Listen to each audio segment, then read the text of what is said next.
Deciduous bonsai such as this trident maple look more impressive when they have large massive trunks. The large trunks convey the impression of an old tree and conveys the impression of a really massive, powerful looking tree. There are different ways of producing it, and some of the ways that are used to produce this effect is to grow branches near the base of the trunk to feed back into the trunk so that the trunks thicken and grow.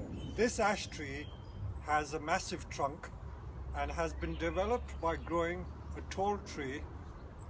The tree would have been cut down from about 8 or 10 feet to about just a foot high, and then all the branches are regrown again. And you add taper all the time by constantly chopping the top, letting a new leader grow, and then cutting the leader back again. We can do this with most of the deciduous varieties like maples, ash trees, pyracantha, crab apples, but conifers are also possible, but they do not lend themselves as well as the deciduous trees. This is a crab apple. The crab apple is a deciduous flowering tree. So this would have been grown in the ground, and as it grows, the leader would have been constantly chopped to give it that movement, and the leader is added on all the time. After the trunk has been produced, we then grow the branches and let them grow each year quite vigorously so that it feeds back into the tree to thicken the trunk. But we can't leave the tree permanently like this because it won't look like a bonsai. So we've got to bring it back to shape. So I'm going to just roughly trim the branches so that I can get a rough idea of the overall shape. We will trim all the branches right down to the base. We don't need the branches so low down. So things which are too low we remove.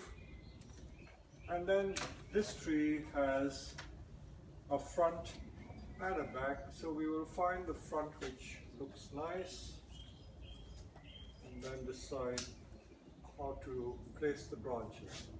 Some of these upright ones are far too thick, so we get rid of those. This is going too straight up here. I get rid of that.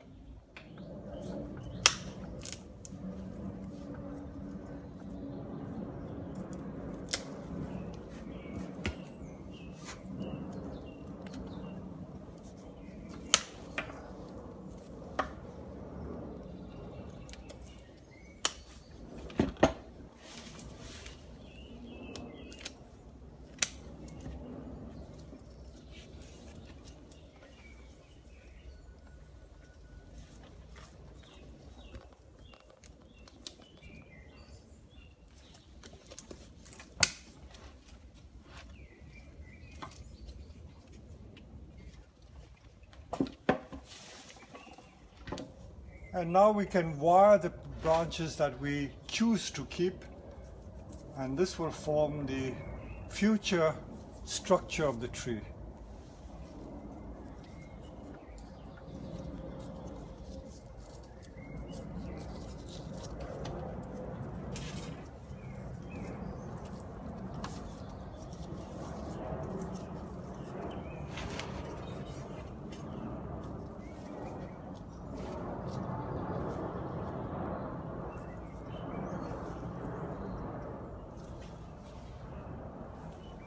As you can see, I have now wired some of the branches so that they all stay horizontal. I can wire that one.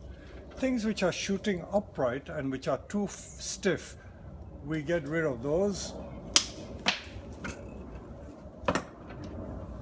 And we can carry on wiring some more.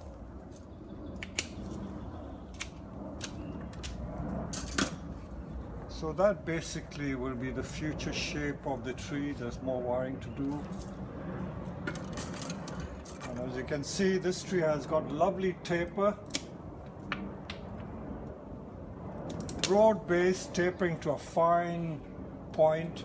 I can get rid of some of these later on. I won't get rid of it just yet. And this in 2 or 3 years will become a very beautiful crabapple bonsai.